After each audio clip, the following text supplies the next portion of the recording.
سورۃ الرعد۔ بسم اللہ الرحمن الرحیم۔ الف لام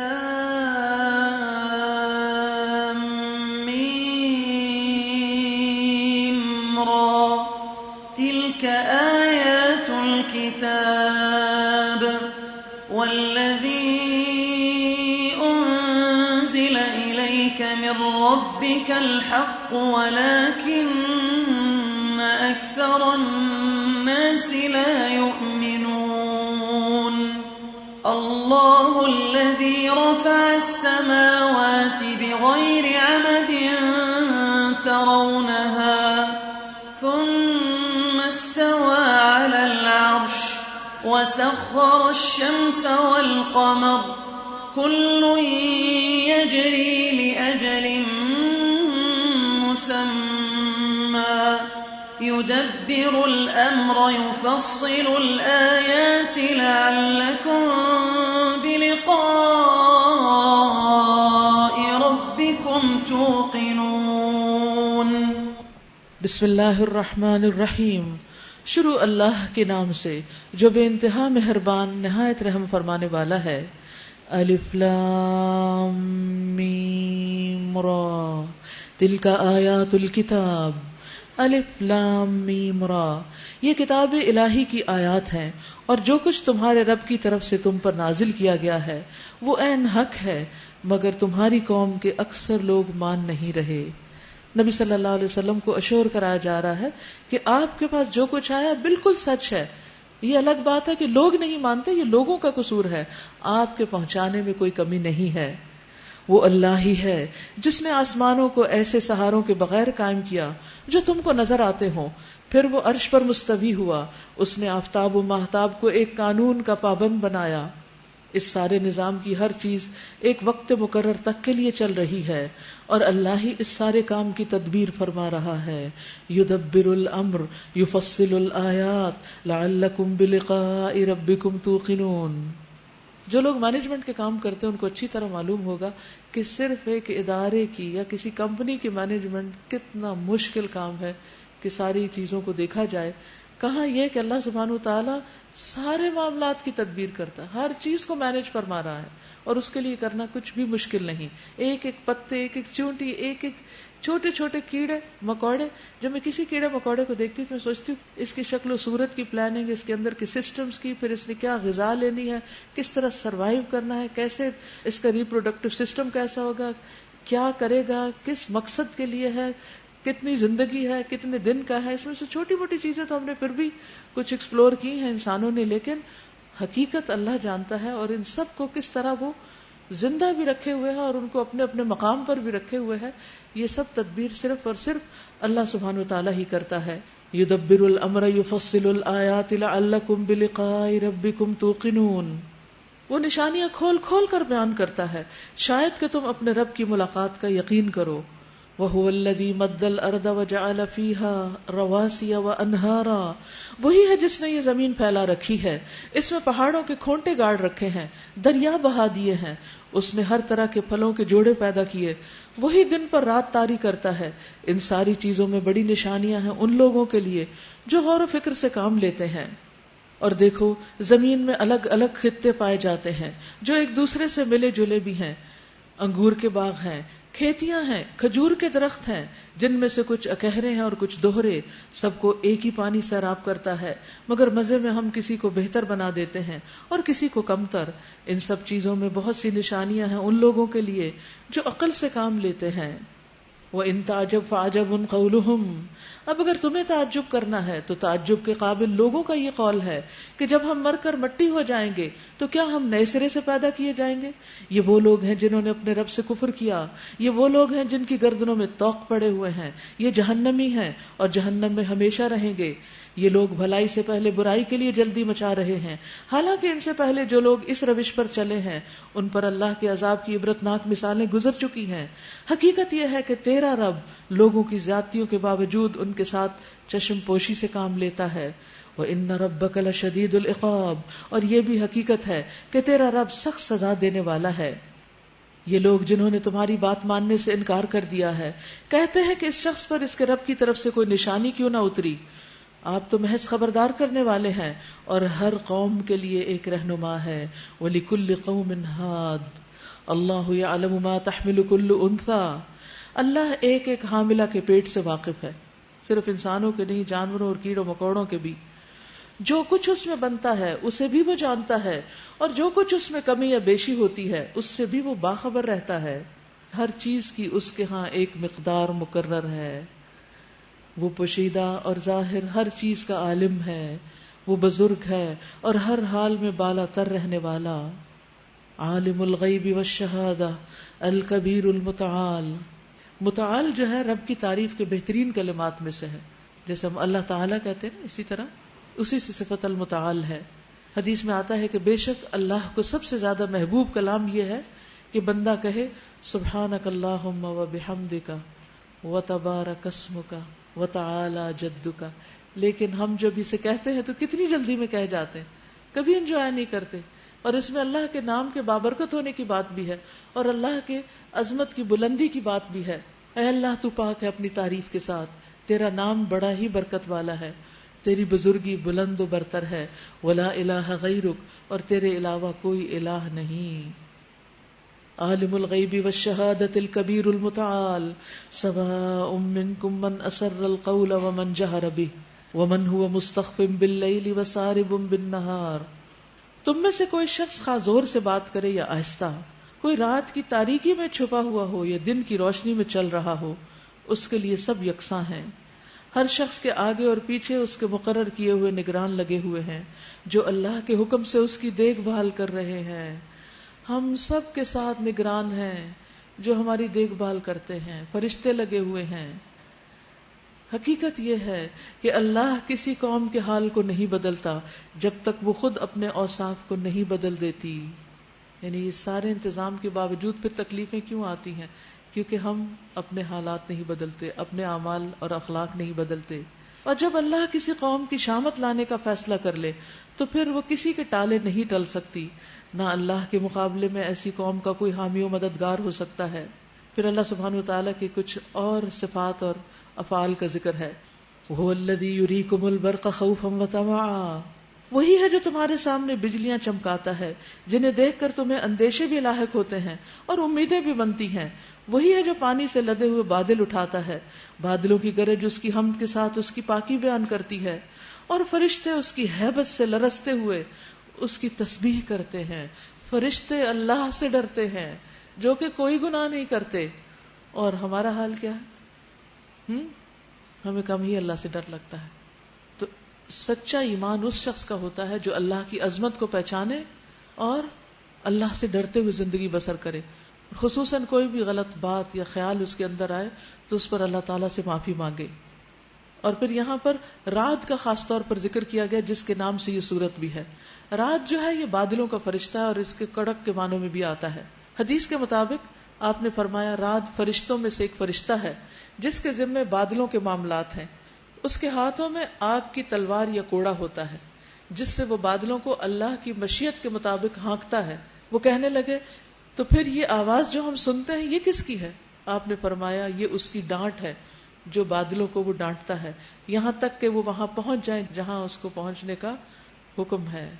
یعنی کچھ بادل تو آپ نے دیکھا ہوگا نرم نرم چلتے رہتے ہیں خود ہی, لیکن جب کہیں بارش برسانی ہوتی ہے یا کسی خاص جگہ پر ان کو اکٹھا کرنا ہوتا ہے تو اللہ تعالیٰ نے فرشتے مقرر کر رکھے ہیں جو ڈانٹ پھٹکار کر ان کو فزاجرات زجرا بھی آتا ہے قرآن پاک میں فرشتوں کی صفات میں کہ جو ڈانٹنے والے ہیں. تو وہ بادل کی کڑک کی صورت میں جو ہمیں آواز سنائی دیتی ہے یہ دراصل ایک طرح سے ڈانٹ ہے اور اس وقت کی دعا بھی ہے. اور وہ کیا ہے بتائیے؟ یسبح الرعد بحمدہ. رعد فرشتہ جو ہے وہ اللہ کی حمد کے ساتھ تسبیح کر رہا ہے. والملائکۃ من خیفتہ, اور باقی فرشتے بھی اس کے خوف سے اس کی تسبیح کرتے ہیں کیونکہ فرشتے اللہ کو ہم سے بہرحال زیادہ جانتے ہیں اور جو جتنا جانتا ہے اتنا ہی ڈرتا ہے.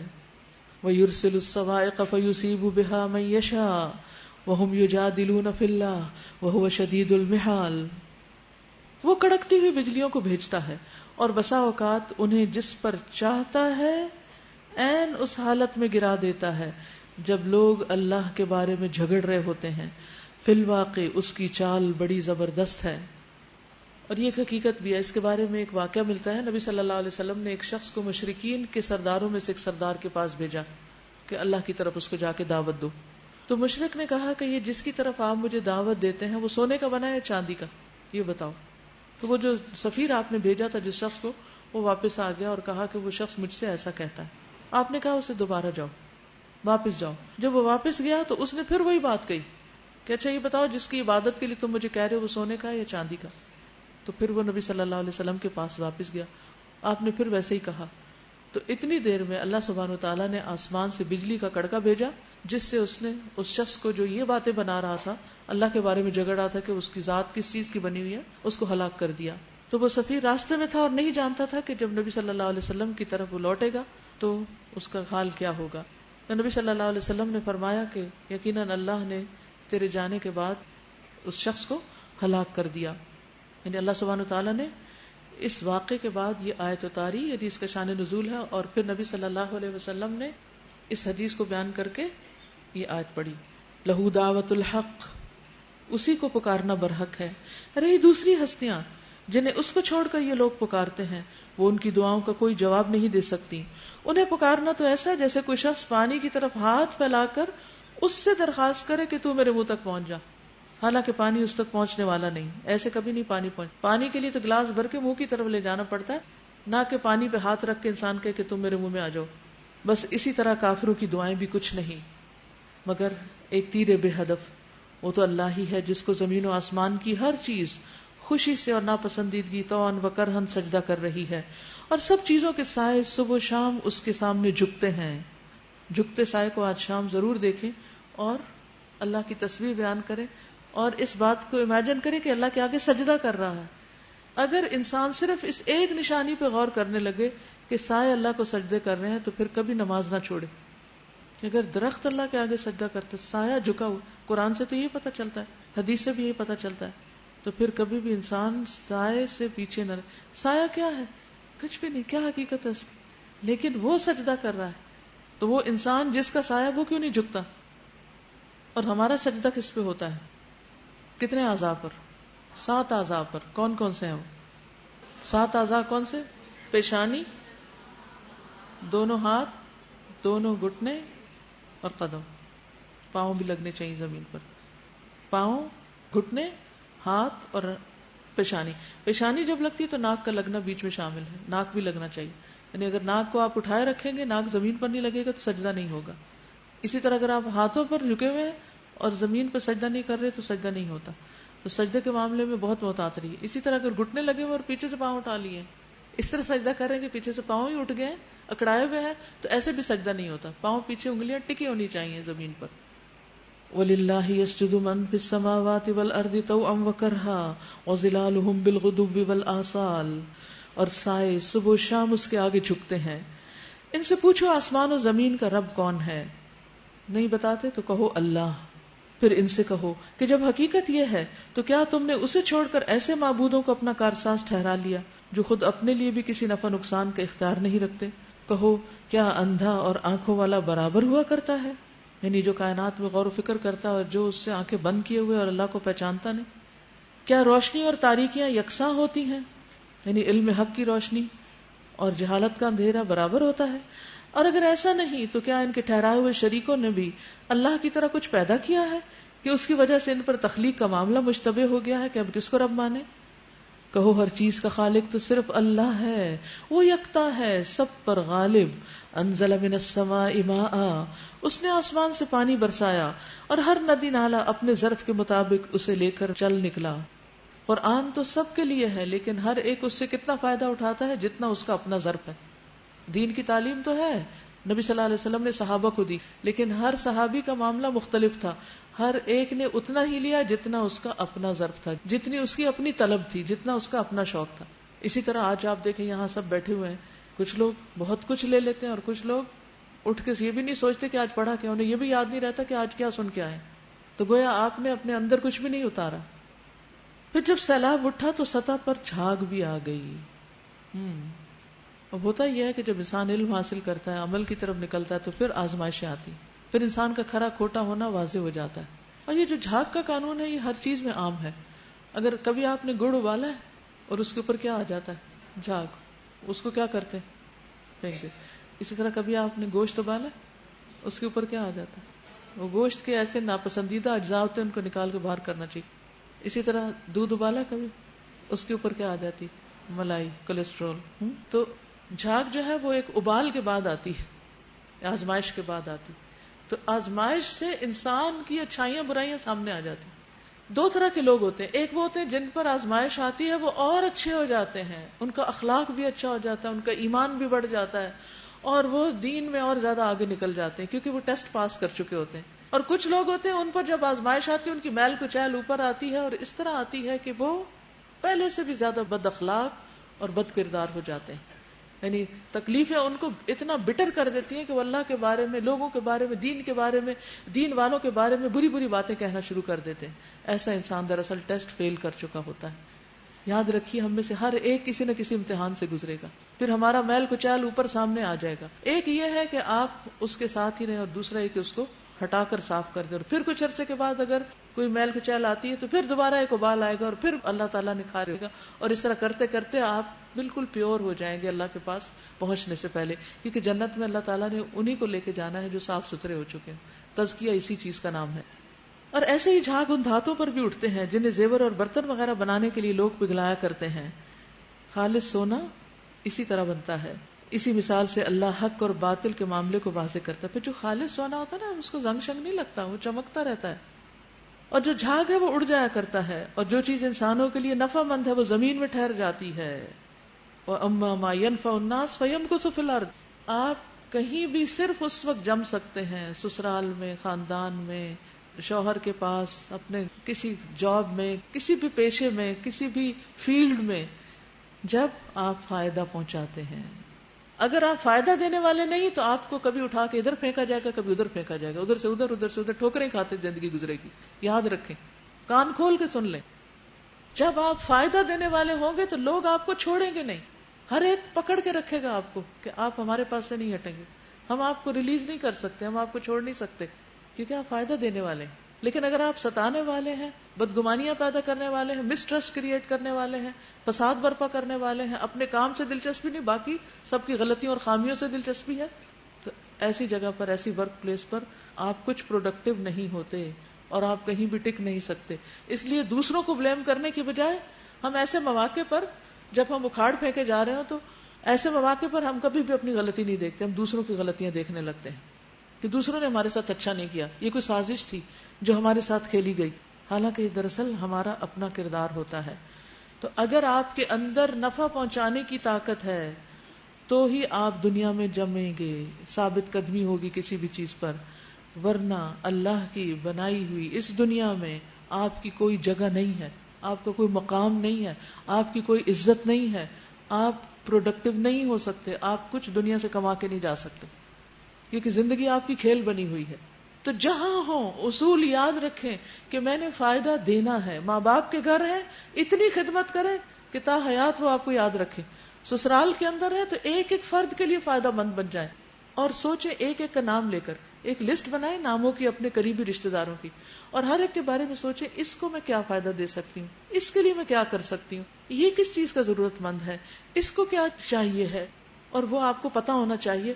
حتیٰ کہ جب وہ شخص سامنے آئے تو فوراً آپ وہ فیض اس کو پہنچا دیں، یعنی تیار رکھیں اس کا انعام جو آپ سے ملنے والا ہے اس کو، اور جب آپ کا انٹریکشن ہو تو فوراً آپ خیر پہنچا دیں. تو جب آپ خیر دینے والے ہوں گے تو پھر آپ کبھی بھی محروم نہیں ہو سکتے، کبھی بھی. ہر طرف سے خیر آپ کی طرف امڑتی چلی آئے گی، آپ سب سے زیادہ خیر پانے والے ہو جائیں گے. اللہ سبحانہ وتعالیٰ آپ کا ذکر خیر جاری کر دے گا دوسروں کے زبانوں پر، ان کے بھی جو آپ کے حاسد ہیں اور ان کے بھی جو آپ کے دشمن ہیں. لیکن ہماری ذہنیت تو بہت مختلف ہے. ہم عام طور پر خود غرض ہوتے ہیں، ہر وقت یہ سوچتے ہیں کہاں سے فائدہ اٹھائیں، کس کو کہاں سے نچوڑیں، کہاں سے کس سے کچھ بٹوریں. تو اس گھٹیا ذہنیت کو ختم کرنے کی ضرورت ہے. اللہ اس طرح مثالوں سے اپنی بات سمجھاتا ہے.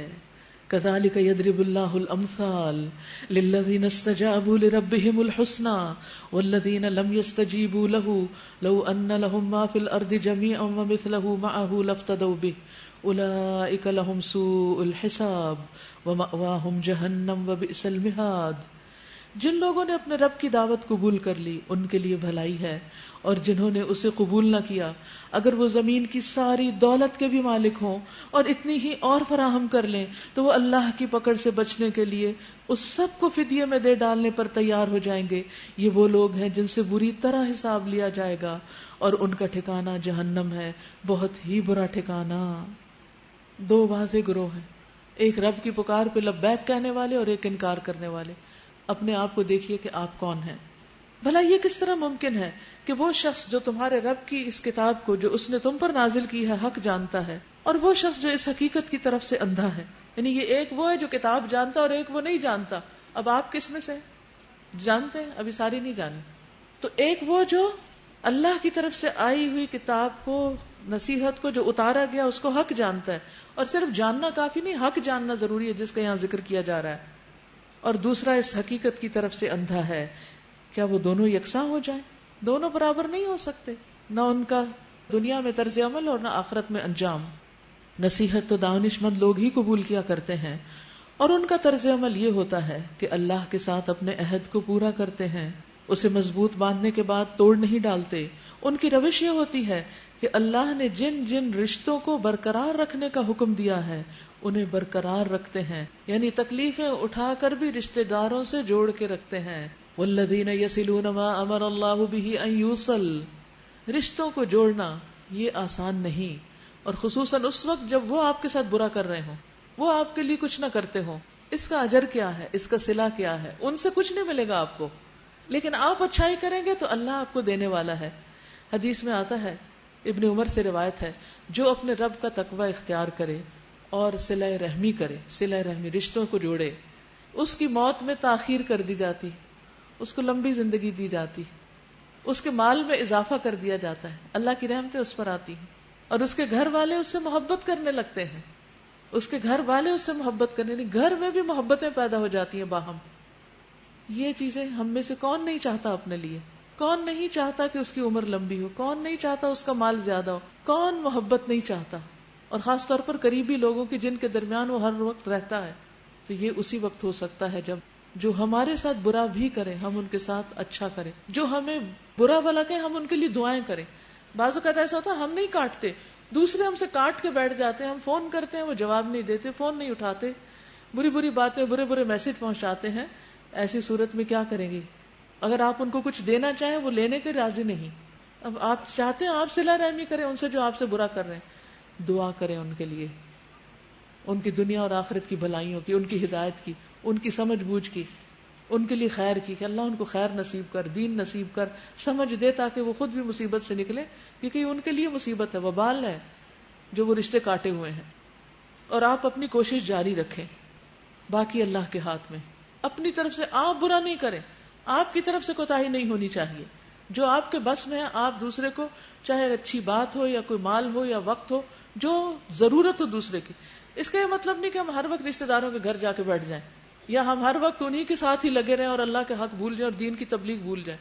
اس کا مطلب یہ ہے کہ روٹین کے میٹرز میں جہاں جہاں ان کے ساتھ انٹریکشن ہے وہ ہماری طرف سے احسان کا معاملہ ہو، اچھا معاملہ ہو، اس کے ساتھ بھی جو اچھا ہے اور اس کے ساتھ بھی جو اچھا نہیں ہے۔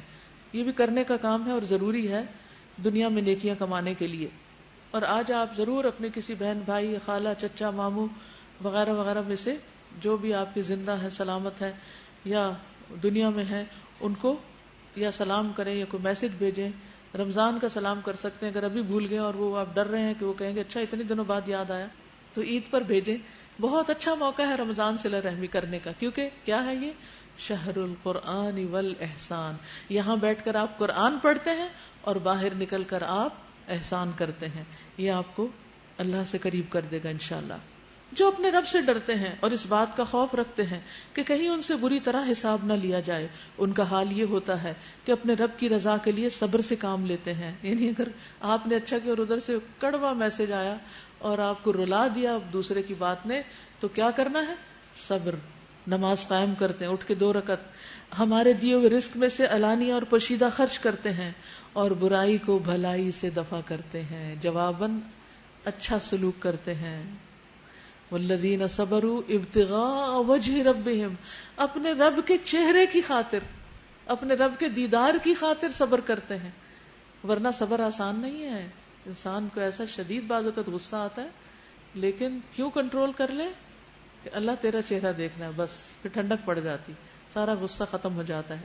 ابو ہریرہ کہتے ہیں کہ نبی صلی اللہ علیہ وسلم کی خدمت میں ایک عورت حاضر ہوئی، اس کو مرگی کا دورہ پڑتا تھا. کہنے لگی اللہ کے رسول صلی اللہ علیہ وسلم، اللہ سے دعا کیجیے کہ میں ٹھیک ہو جاؤں. آپ نے فرمایا اگر تم چاہو تو میں دعا کر دیتا ہوں، اور اگر تم چاہو تو صبر کرو اس دنیا میں اس تکلیف پر، اور آخرت میں تمہارا کوئی بھی حساب نہیں ہوگا، بے حساب جنت میں جاؤ گی. تو اس نے کہا پھر تو میں صبر ہی کر لوں گی تاکہ میرا حساب نہ ہو. اور قرآن مجید کی آیت بھی کیا ہے، انما یوفی الصابرون اجرہم بغیر حساب، ان کا حساب کوئی نہیں ہونے والا. دیکھیے حساب دینا آسان نہیں ہے. دنیا میں بھی اگر آپ سے کوئی دو چار پوچھ لینا کہ یہ، تو آپ ایک دم گھبراہ اٹھیں گے، اچھا پتہ نہیں شاید میں نے کوئی کمی بیشی کر دی. تو اللہ کے ہاں کون حساب دے سکے گا؟ تو یہی دعا کرنا چاہیے اللہ ہمیں بے حساب جنت میں بھیج. لیکن اس کے لیے پھر آپ کے اندر کوالٹی کیا ہونی چاہیے؟ صبر کی. اور صبر ہی کے بعد شہر الصبر آج آپ نے پڑھا بھی. اولئک لہم عقبی الدار، آخرت کا گھر انہی لوگوں کے لیے ہے. آخرت کا گھر انہی لوگوں کے لیے ہے. کیسا ہے وہ گھر؟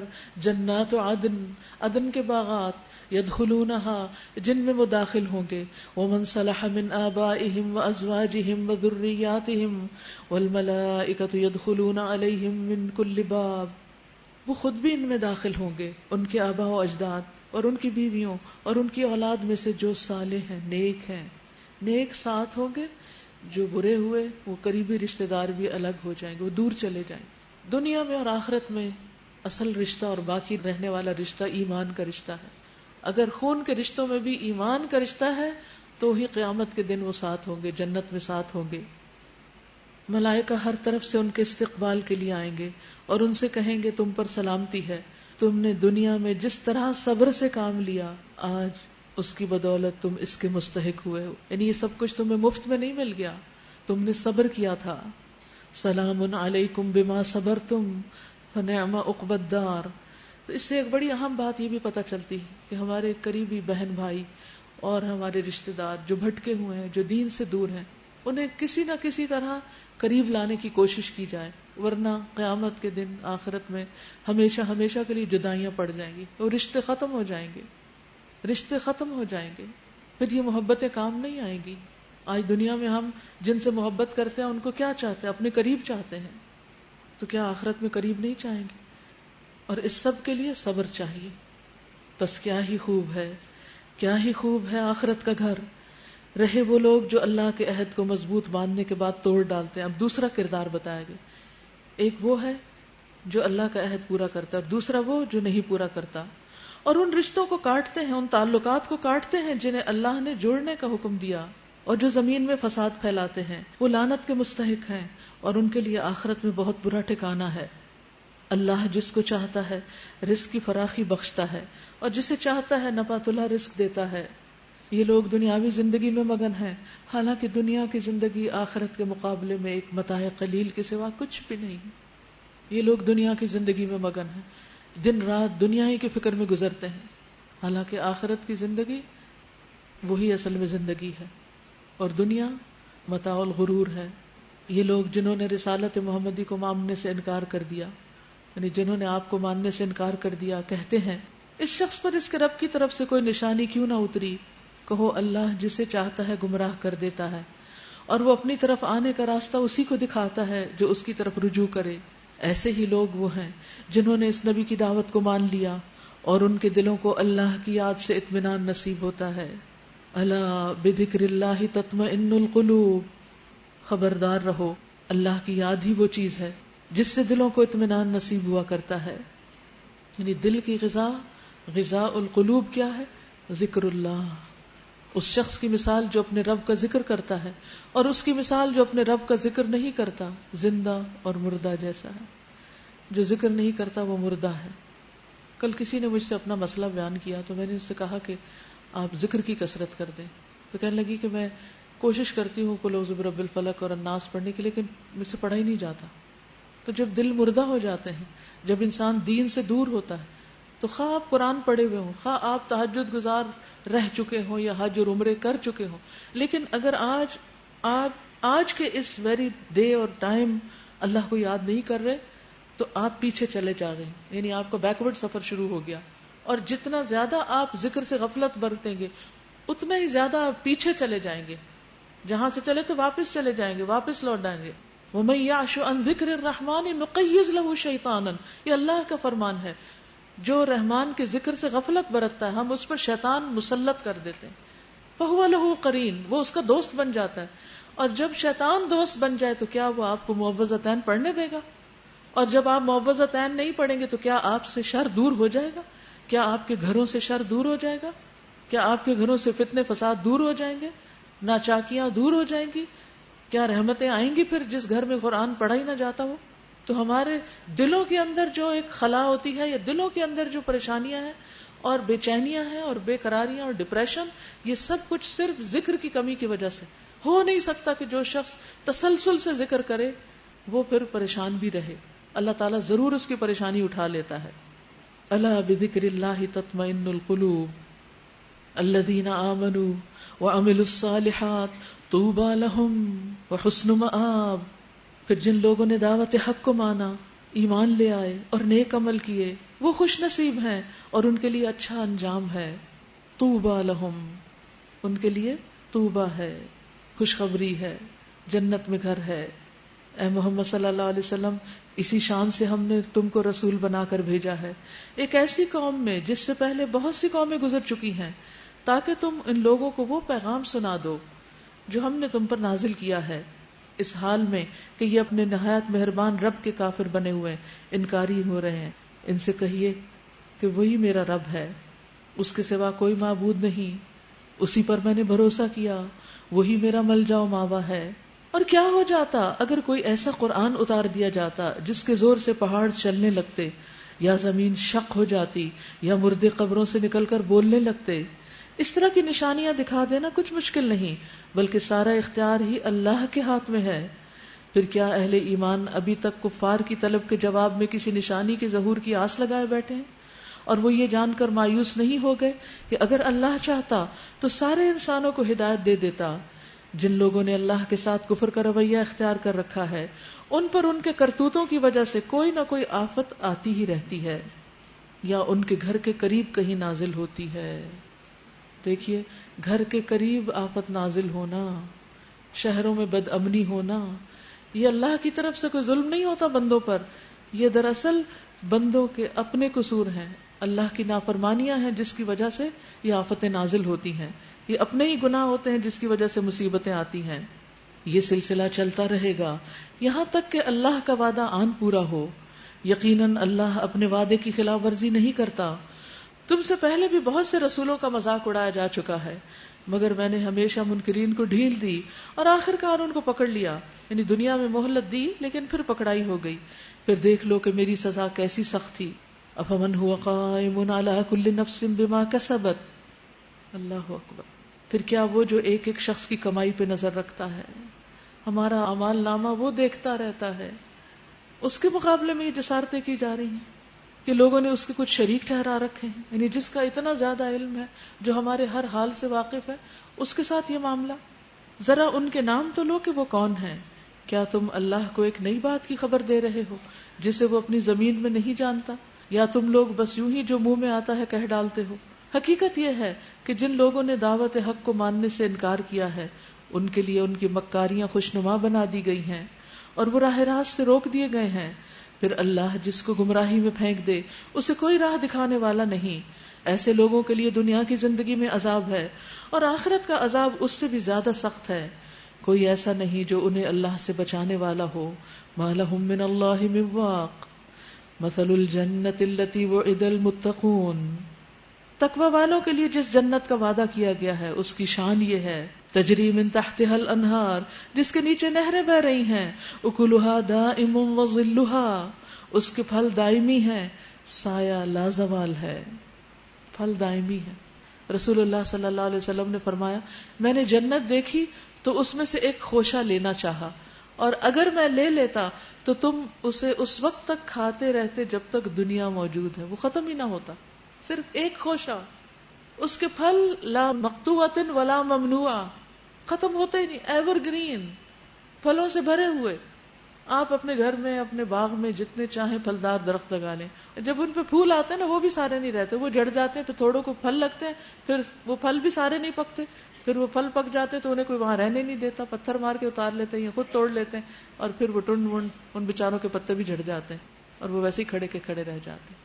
یہ دنیا کا حال ہے، اور اس کے مقابلے میں آخرت، وہاں کے پھل بھی دائمی اور وہاں کے درخت بھی ہمیشہ کے لیے سایہ دار، اور پھر یہ کہ پھل اتنے بڑے بڑے اور اتنے میٹھے اور نرم ہوں گے کہ جس کا انسان تصور بھی نہیں کر سکتا۔ ابن عباس کہتے ہیں کہ جنت کی کھجوروں کے تنے سبز زمرد کے ہیں، تنے سبز ہیں، دنیا میں تو سوکھ جاتے ہیں نا اس کے تنے۔ کھجور کی ٹہنیوں کا ابتدائی حصہ سرخ سونے کا ہے، اور اس کی ٹہنیوں کا چھلکا جنتیوں کا لباس ہوگا، یعنی اوپر کا جو ریشہ ہے۔ ان میں سے کچھ چھوٹے کپڑے اور کچھ ہلے ہوں گے، یعنی ڈریس ہوں گے، اس میں کچھ چھوٹا ہوگا کچھ بڑا ہوگا، کوئی لانگ ڈریس ہوگا کوئی شارٹ ڈریس ہوگا۔ اس کے پھل مٹکوں اور ڈولوں کے برابر ہوں گے، جیسے مٹکا ہوتا ہے اتنے بڑے بڑے، دودھ سے زیادہ سفید، شہد سے زیادہ میٹھے، مکھن سے زیادہ نرم ہوں گے، یعنی کھجور کے پھل جو ہیں، اور ان میں گٹلیاں نہیں ہوں گی۔ اب تو ہم خود اسے کھول کھول کے سیڈ لیس کر رہے ہوتے ہیں اور اس پہ بڑا فخر کر رہے ہوتے ہیں کہ سیڈ لیس پھل ہے، اور بلکہ سیڈ لیس پھل اگانا جو وہ اور زیادہ نقصان دہ ہے، کہ پھر جب سیڈ ہی نہیں ہوگے تو دوبارہ کیسے اگائیں گے۔ دنیا میں تو سیڈز کی مجبوری ہے، لیکن اللہ کے ہاں پھل بھی اتنے بہترین اور اتنے بڑے بڑے۔ دنیا میں تو کھجوریں کبھی سخت ہوتی ہیں، کبھی وہ ان کے اندر گٹلی ہوتی ہے، کبھی ان کا باہر والا حصہ تو چھوٹا ہوتا ہے، گٹلی بڑی ہوتی ہے، اور کبھی اس گٹلی کے ساتھ کیڑے بھی آ جاتے ہیں، اور کبھی ذائقہ کچھ سے کچھ میٹھے کے بجائے کھٹا کھٹا بھی ہوتا ہے۔ لیکن اللہ کے ہاں جو پھل ہیں ان میں اس قسم کا کوئی بھی عیب نہیں ہے۔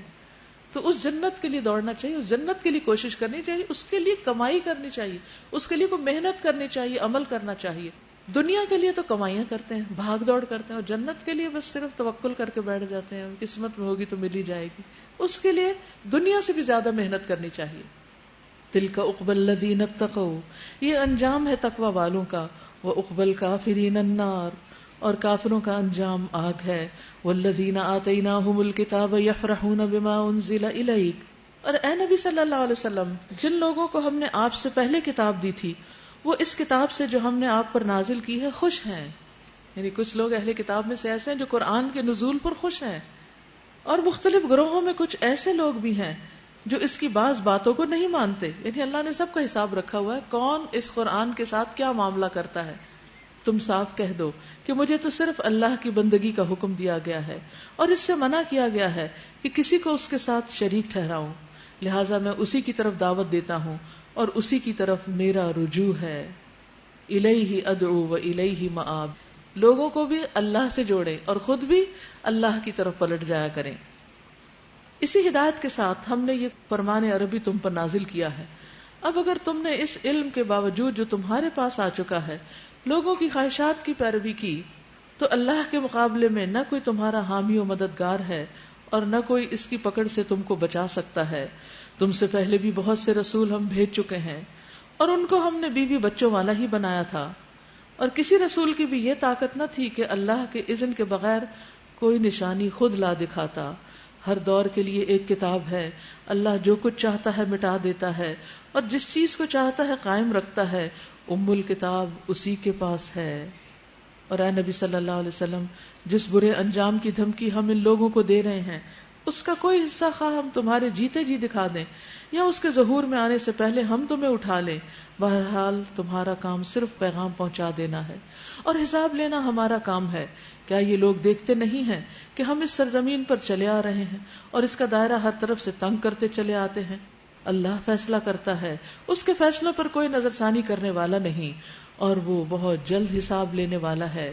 ان سے پہلے جو لوگ ہو گزرے ہیں وہ بڑی بڑی چالیں چل چکے ہیں، مگر اصل فیصلہ کن چال تو پوری کی پوری اللہ کے ہاتھ میں ہے۔ وہ جانتا ہے کہ کون کیا کچھ کمائی کر رہا ہے، اور عنقریب یہ منکرین حق دیکھ لیں گے کہ انجام کس کا بخیر ہوتا ہے۔ یہ منکرین کہتے ہیں تم اللہ کے بھیجے ہوئے نہیں ہو، کہو میرے اور تمہارے درمیان اللہ کی گواہی کافی ہے، پھر ہر اس شخص کی گواہی جو کتاب آسمانی کا علم رکھتا ہے۔ ومن عنده علم الکتاب